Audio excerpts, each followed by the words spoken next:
Out of all the skills that I train in with MI Lead, the one that I mostly get pushback on are reflections, especially complex reflections.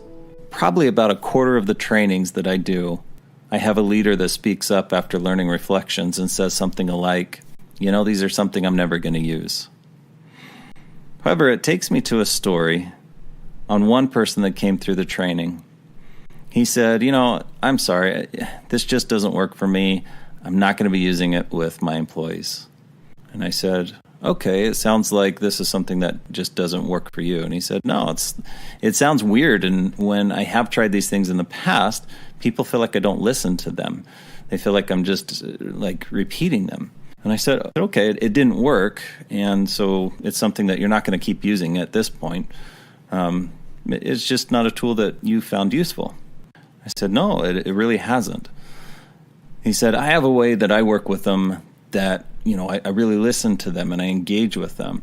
They enjoy the interactions that we have and the way that we create the environment that we do. Oh, wow, you found some great ways to really engage. You have some great skills in communicating. And at this point, I had 4 or 5 people in the room starting to giggle.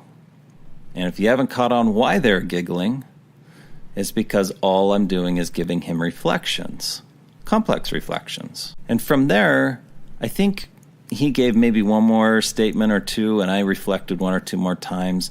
And then he goes, oh, I see what you're doing. Well, the reality is reflections, they're very engaging.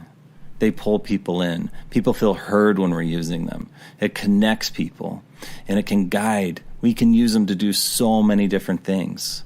And in that moment, he had a chance to experience why they're so engaging versus just being taught about them and being told that they are effective. Truly, when you master the skill of reflections, they become a very, very powerful way to communicate with others.